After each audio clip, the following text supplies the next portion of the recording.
우리 함께 볼 말씀은 출애굽기 5장 1절부터 2절의 말씀입니다. 출애굽기 5장 1절부터 2절 말씀을 우리 합독하도록 하겠습니다. 그 후에 모세와 아론이 바로에게 가서 이르되 이스라엘의 하나님 여호와께서 이렇게 말씀하시기를 내 백성을 보내라. 그러면 그들이 광야에서 내 앞에 절기를 지킬 것이니라 하셨나이다. 바로가 이르되 여호와가 누구이기에 내가 그의 목소리를 듣고 이스라엘을 보내겠느냐. 나는 여호와를 알지 못하니 이스라엘을 보내지 아니하리라. 아멘. 오늘 본문에 결국은 하나님의 백성이 어디에 속해 있느냐, 그것이 중요함을 우리는 알 수 있습니다. 이스라엘 백성은 노예가 아니죠. 요셉 때 정당한 합법적인 절차를 통해서요, 고센 땅에 초대되었고 정착하게 되어진 것입니다. 그래서 이스라엘 백성은 이스라엘 곧 야곱의 자손들이죠. 하나님의 언약 백성인 것입니다. 그들은 하나님께 속한 백성이죠. 결국 그냥 하나님의 백성인 것입니다. 하나님이 특별히 선택하신 선민이죠. 그런데 400년이 지난 후에 어떤 일이 벌어지게 되었습니까? 숫자적으로는 굉장히 번성했죠. 그들의 삶 또한 윤택해진 것 같이 보입니다. 이제 정착해서 살게 되어졌으니까요. 그 전까지는 정착하지 못하고 목초지를 따라서 움직이는 그런 생활을 했었잖아요. 근데 요셉이 죽고 요셉을 알지 못하는 왕이 일어서게 됐고요. 그 요셉이 살고 있던 그 시대 사람들은 다 죽게 되어집니다. 하나님께서 아브라함에게 주신 약속과 같이 너의 후손이 하늘의 별과 같이 바다의 모래같이 많아질 것이다. 그 언약대로 눈에 보기에는 많이 번성했지만은 그들이 애굽에서 어떻게 살게 되어졌나요? 동화된 것이죠. 한마디로 동화되어서 살게 되어진 것입니다. 이스라엘 백성, 하나님의 선민이란 증거가 어디에 있습니까? 결국은 예배에 있거든요. 근데 그 시대에 예배는 어떻게 드렸나요? 하나님 앞에 희생 제사를 드렸습니다. 근데요, 그것을 그 문화적인 특징을 봤을 때 아마도 할 수 없었을 것입니다. 왜냐하면은 애굽에서는요, 이 히브리 사람들이 피제사를 드릴 때 드리는 그 짐승들이 하나의 신이었거든요. 신성시했기 때문에 그것에 대한 거부감이 있었겠죠. 분명한 반발도 일으켰을 것입니다. 그러니 점점 숨어서 행하게 되어졌을 것이고요. 결국은 그 시대 사람들이 다 죽고 나서는 점점 그 예배라는 것이 없어졌을 것입니다. 그러면은 뭐만 남은 거예요? 우리는 하나님의 백성이다, 선민이다, 그냥 그렇게 생각하지만은 껍데기만 남았을 뿐 가장 중요한 것이 없어진 것이죠. 그 증거가 무엇입니까? 할례라는 것은 그 언약의 표징이잖아요. 하나님의 백성의 그 육체적인 그런 표징이잖아요. 보여지는. 근데 그것을 모세마저도 행하지 않았다는 것이죠. 둘째에게 있어서는 첫째는 행했지만, 그러니까 그 시간 동안 갈수록 하나님의 언약은 희미해지고 하나님의 그 백성이라는 그런 정체성은 갈수록 없어진 것이겠죠. 여러분, 지금 시대도 그렇습니다. 저기 우리나라에 복음을 전해줬던 유럽, 미국, 그 수많은 나라들에서요, 우리는 날 때부터 크리스찬이다 라고 하지만은 가장 중요한 예배는 갈수록 없어지고 있어요. 심각하죠.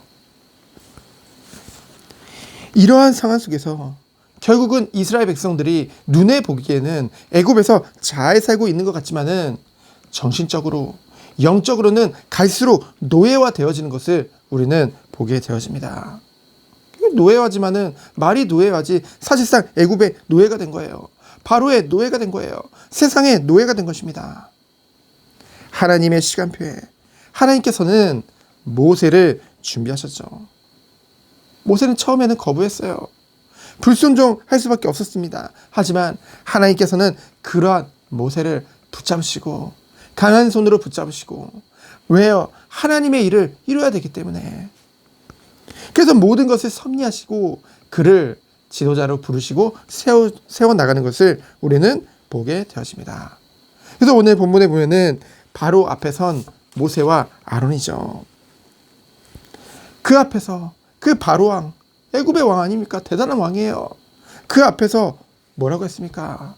바로 이스라엘의 하나님 여호와의 말씀을 우리가 전달한다.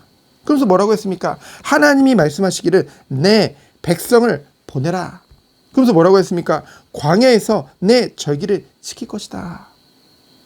사흘기쯤 광야로 가서 그 애굽인들이 보지 않는 그곳에서 하나님 앞에 절기, 그리고 그 이후에는 제사, 결국은 피제사, 하나님 앞에 예배를 드릴 것이다. 그것을 지금 전달하고 있는 것이죠. 이 말을 통해서, 하나님의 말씀을 통해서 우리는 무엇을 알 수 있습니까? 이 이스라엘은 바로 네 백성이 아니다. 애굽의 노예가 아니다. 내 백성이다. 내 장자다. 그것을 지금 전달하고 있는 것이죠. 그것에 대한 바로의 반응은 어떻습니까? 여호와? 그 하나님이 누군데 내가 그 말을 듣고 이스라엘을 보내야 되냐?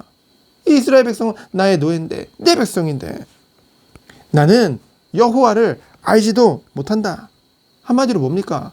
나랑 상관없다는 거예요. 하나님과 상관없다는 거죠. 당연하죠. 불신자인데요. 하나님과 단절된 상태인데요. 그러니 하나님을 두려워하는 마음조차도 없다는 거예요. 세상이 이렇습니다. 불신자는요, 하나님과 단절되어 있어요. 하나님을 알지도 못하고 하나님을 두려워하지도 않습니다. 오직 육신의 소욕을 따라서 모든 것을 결정하고 모든 것을 말할 수밖에 없는 것이 불신자라는 것이죠. 그러면은 성도는 무엇입니까? 무엇이 다릅니까? 성도와 불신자를 구분짓는 것은 바로 구별됨에 있습니다. 무엇으로 구별됩니까? 여러분, 정말로 하나님의 백성이라고 한다면은 우리가 예수 그리스도의 그 의로 연합되어져서 우리 또한 의롭게 되어졌을 때, 의롭다함을 받았을 때 1년 후에, 2년 후에, 10년 후에, 시간이 지난 후에 성화라는 것이 오는 것이 아닙니다. 이미 그리스도와 연합되는 그 순간, 그 포도나무 되시는 그 그리스도에게 접붙임되는 그 순간부터 하나님의 백성으로서의 그 삶의 그 모든 것이 변화되어지는, 생각과 모든 것들이 변화되어지는 그것은 시작된다는 것이죠. 다만 한 번에 되어지는 것이 아니지. 그러니까 한마디로 무엇입니까? 결국은 세상에 살고 있지만은 하나님의 백성이라고 한다면 구별될 수밖에 없다는 것입니다. 그것을 불신자들도 알고 볼 수밖에 없게끔 나타날 수밖에 없다는 것이죠. 삶 가운데. 성도가요, 그 하나님의 백성으로서 구별됨이 없을 때 결국은 어떻게 합니까? 자기 마음대로, 내 뜻대로 잘 사는 것 같아요. 하나님께 발 하나 건쳐놓고 세상을 향해서 막 달려갑니다. 근데 결과적으로는 어떤 일이 벌어집니까? 결국 이 이스라엘 백성과 같이 노예가 된다는 것이죠. 불신자들도 그들을 노예로 여깁니다. 결국 오늘 이 말씀을 통해서 무엇을 우리에게 말씀하고 있느냐? 서론에 얘기했듯이 하나님의 백성이냐, 바로의 백성이냐, 곧 하나님께 속하였느냐, 아니면 세상에 속하였는가? 우리는 그것을 늘 점검해야 된다는 것이죠. 우리는 세상에서 살고 있지만은 하나님께 속하여 하나님 나라의 축복을 누리는 것, 그 증거가 무엇으로부터 나옵니까? 구별됨이에요. 우리의 삶의 구별됨입니다. 우리의 생각의 구별됨이에요. 우리의 모든 것이 구별될 수밖에 없다는 것이죠. 그 증거, 그 시작이 무엇입니까? 결국은 예배입니다. 하나님 앞에 드리는 예배 속에 있는 거예요. 어떤 상황 속에서도 하나님의 백성들은 예배 중심으로 모든 것을 움직일 수밖에 없습니다. 왜요? 우리의 연약함을 알기 때문에, 우리가 오직 의지하고 바라볼 것은 하나님밖에 없음을 알기 때문에, 그 하나님만을 바라보며 오늘도 모든 것 가운데 하나님 앞에서 행할 수밖에 없는 것이죠. 오늘 하루도 이 축복이 우리 모든 성도님들에게 있기를 예수 그리스도의 이름으로 축원드립니다. 시간 기도합니다. 하나님 감사합니다.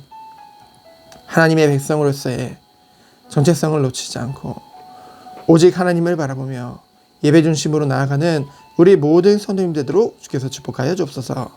살아계신 예수 그리스도의 이름으로 기도합니다. 아멘.